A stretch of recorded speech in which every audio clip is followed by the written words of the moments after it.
4,225 करोड़ का ये IPO international gemological institute IGI India limited का आईपीओ आ चुका है।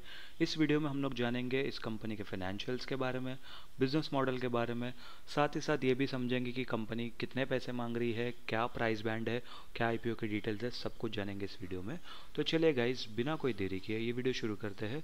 वीडियो में आगे बढ़ने से पहले मैं आप लोगों को बता देता हूँ, मेरा नाम है प्रशांत, आप देख रहे हैं इमर्जिंग बुल्स, और इस वीडियो में हम लोग एनालिसिस करेंगे आईजीआई इंडिया लिमिटेड के आईपीओ का। तो चलिए सबसे पहले हम लोग आईपीओ की डेट्स देख लेते हैं।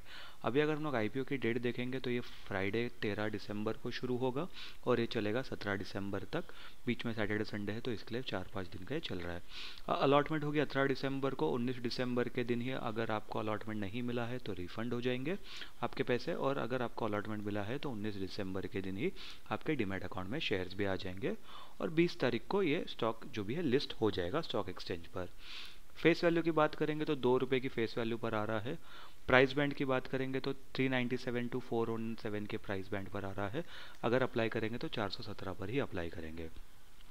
35 शेयर्स का एक लॉट साइज बन के आ रहा है यहाँ पर, और जैसा कि मैंने वीडियो के स्टार्ट में बताया था कि 4,225 करोड़ का ये आईपीओ है, जिसमें से फ्रेश इशू सिर्फ और सिर्फ 14,175 करोड़ रुपए ही जाएंगे। बाकी के पैसे जाएंगे 2750 करोड़ जाएंगे प्रमोटर्स की जेब में। यानी कि 4200 करोड़ में से 2800 करोड़ के आसपास ऑफर फॉर सेल है, और 15 करोड़ के आसपास का जो भी है वो फ्रेश इशू है। यानी कि 66% पैसा प्रमोटर के पास जा रहा है। ठीक है, 66 पैसा प्रमोटर के पास जा रहा है, कंपनी के पास सिर्फ 33% जाएगा। ठीक है, ये बात का हम लोग को ध्यान रखना चाहिए। तो ये रेशो फिलहाल मुझे इतना ज़्यादा पसंद नहीं आ रहा है। इसका उल्टा रहता तो काफ़ी ज़्यादा अच्छा होता। बट ठीक है, हम लोग कंपनी के फाइनेंशियल्स भी देखेंगे और उसके बाद समझेंगे कि भाई कंपनी में अप्लाई करने लायक है या नहीं है। ठीक है, क्यूआईबी को देखेंगे तो हम लोग देखेंगे 75% का कोटा है, रिटेल वाले के पास 10% है और एचएनआई के पास 15% है।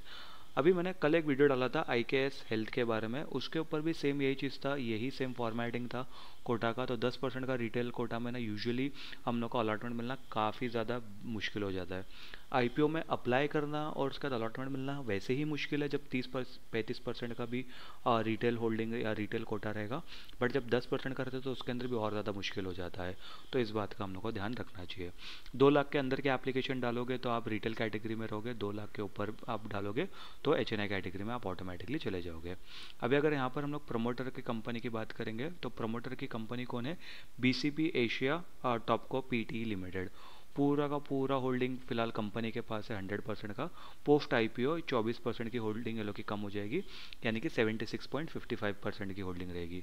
ठीक है, बाय द वे सेबी के लॉ के हिसाब से ऑलरेडी ये लोग को 75% के नीचे की होल्डिंग चाहिए, तो ये जो ऊपर का 1.5% है ये भी कहीं ना कहीं डेफिनेटली यहाँ पर कम होता हुआ दिखेगा। ठीक है, अभी कंपनी के बारे में हम लोग जान लेते हैं, कंपनी करती क्या है और क्या बिजनेस मॉडल है ये लोग का।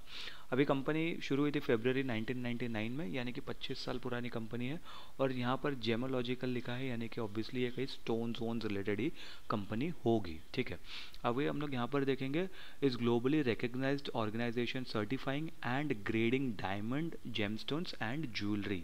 ठीक है, तो ग्रेडिंग यानी कि जो वो लोग का जो कैरेक्टर था ना कि ये सच्चा सोना है, सच्चा हीरा है या नहीं है, वो समझने के लिए वो ये लोग ये सब देखते कि भाई इस लोग का जो ये है क्या बोलते हैं, टेस्टिंग वो लोग करते हैं कि भाई ये एकदम अच्छी क्वालिटी का है नहीं है, इसके अंदर कुछ मिलावटी वो सब नहीं है, तो वो लोग वो ग्रेडिंग करते हैं। ठीक है, उसको ग्रेड देते हैं कि भाई ये 90 जैसे हम लोग बोलते हैं ना 22 कैरेट सोना, 24 कैरेट सोना, तो ये लोग ये सब ग्रेडिंग करते हैं।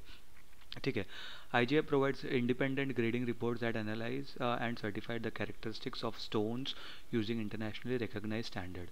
This report includes detail about stone colors, cut, clarity and carat weight. ठीक है, तो रिपोर्ट में क्या क्या रहता है? स्टोन का कलर उधर लिखा हुआ रहेगा, उधर उसका जो कट रहता है, क्योंकि डायमंड में सबसे इंपॉर्टेंट चीज़ होता है कट।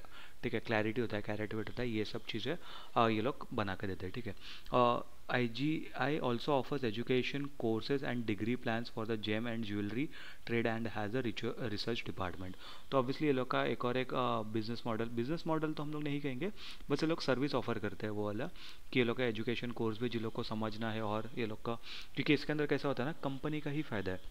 ये लोग काफ़ी लोग स्टूडेंट्स लोग ये सब चीज़ें करेंगे और सीखेंगे समझेंगे, और उसके बाद हो सकता है ये लोग यही यही कंपनी में काम करेंगे।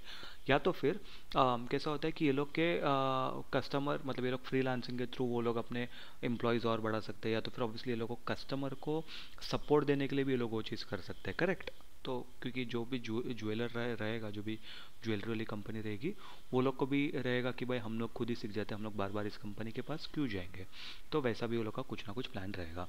ठीक है, IGI operates 31 laboratories world wide that grade finished jewellery, natural diamonds, lab grown diamonds and gemstones. ठीक है, तो ये अच्छी बात है, ये लोग सिर्फ एक ही चीज़ में, सिर्फ डायमंड्स ये लोग नहीं कर रहे, लैब ग्रोन डायमंड्स भी कर रहे हैं, जेमस्टोन्स भी कर रहे हैं, फिनिश्ड ज्वेलरी भी कर रहे हैं। अभी कैसा होता है ज्वेलरी में, मतलब कैसा, मान लो ये एक नेकलेस है, ठीक है, ये एक नेकलेस है, ठीक है। अभी मेरी ड्राइंग काफ़ी ख़राब है तो आप उसके लिए माफ़ कर देना। तो अभी देखो एक नेकलेस पे इधर एक स्टोन रहेगा, इधर कुछ डायमंड्स रहेंगे छोटे छोटे, ठीक है। तो ये सब वो लोग, ये लोग सिर्फ एक एक डायमंड का भी ये लोग ग्रेडिंग करते हैं, साथ ही साथ पूरा एक ज्वेलरी का भी करते हैं, और साथ ही साथ इधर जो स्टोन रहेगा उसका भी करते हैं। तो ऐसा नहीं कि सिर्फ ये लोग सिर्फ छोटे छोटे डायमंड्स का ही करते हैं, ये लोग फिनिश्ड प्रोडक्ट का भी करते हैं, अनफिनिश्ड प्रोडक्ट का भी करते हैं, और लैब ग्रोन डायमंड्स का भी ये लोग जो भी ग्रेडिंग वो सब करते हैं। तो वो भी काफ़ी ज़्यादा अच्छी बात है, लैब ग्रोन डायमंड्स अभी काफ़ी ज़्यादा पॉपुलराइज्ड हो रहा है। शार्क टैंक में भी आपने अगर देखा होगा, पिछले साल शार्क टैंक में भी एक कंपनी आई थी जो लोग लैब ग्रोन डायमंड्स बनाते हैं, ठीक है, वो इंडियन कंपनी है। Additionally, it has 18 gemology schools that graduate thousands of students each year. ठीक है, तो ये लोग का जैसा कि मैंने बताया कि ये लोग का सर्विस भी लोग ऑफर करते हैं, एजुकेशन कोर्सेज। तो उसके 18 जेमोलॉजी स्कूल्स है जो लोग के पास, जो लोग से हज़ारों स्टूडेंट्स हर साल ग्रेजुएट भी होते हैं, जो कि काफ़ी ज़्यादा एक अच्छा चीज़ है। तो ये लोग सिर्फ बिजनेस तो प्रोवाइड कर ही रहे हैं, साथ ही साथ ये लोग एजुकेशनल सर्विसेज भी प्रोवाइड कर रहे हैं। ऑब्वियसली उसका भी कॉस्ट होगा, फ्री में तो नहीं करेंगे, ठीक है। The services offered by the company are as follows. Diamond grading includes reports on 4 C's: cut, color, clarity, and carat weight for natural and lab grown diamonds, and detail on fluorescence and symmetry. ठीक है, evaluating the quality and authenticity of colored stones like rubies, sapphires, and emeralds, and issuing detailed grading reports. ठीक है, फिर उसके बाद evaluating finished jewelries involving assessing diamond and colored stone quality, craftsmanship, and overall value.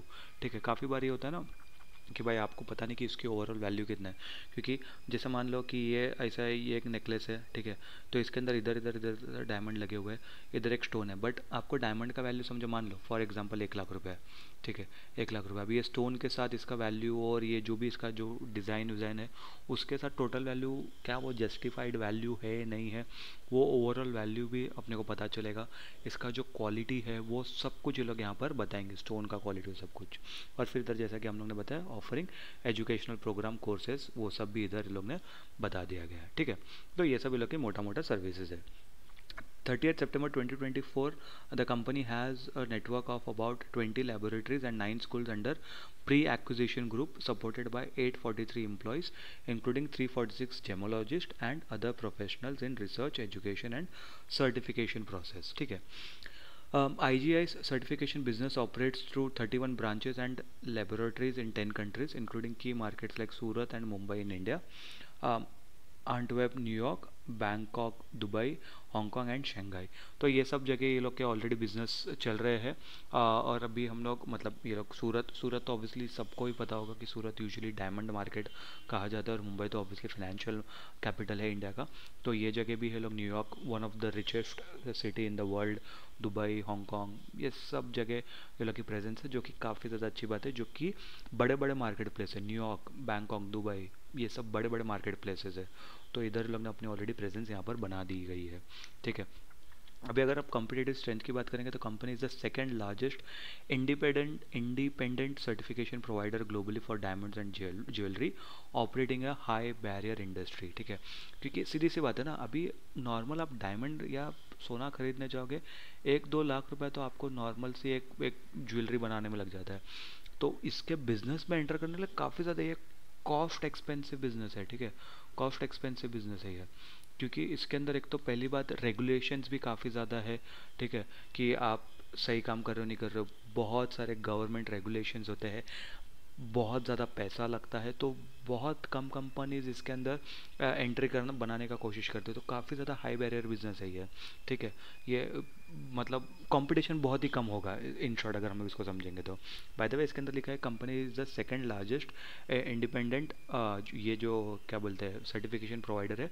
First largest कौन है, अगर आपको पता है तो कमेंट करके ज़रूर बताना। ठीक है।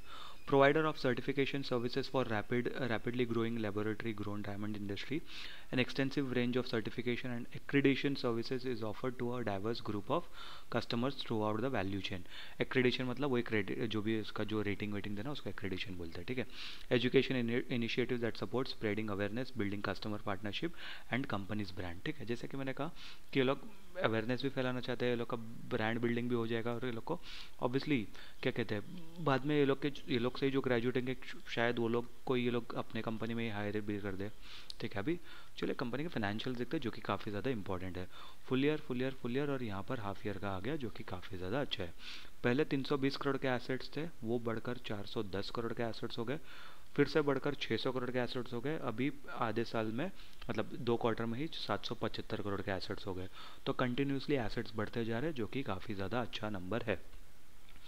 रेवेन्यू की बात करेंगे तो 425 करोड़ का रेवेन्यू था पहले साल, फिर उसके बाद 500 करोड़ का रेवेन्यू हुआ, यानी कि मोटा मोटी 20% का 20-25% का राइज आया है।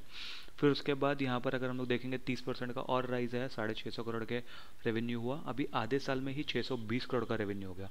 तो अगर हम लोग यहाँ पर देखेंगे पूरे साल में नहीं बोल के 1250 करोड़ का रेवेन्यू ये लोग क्लोज करना चाहिए, यानी कि यहाँ से यहाँ तक में ही ऑलरेडी रेवेन्यू डबल हो गया है। ठीक है।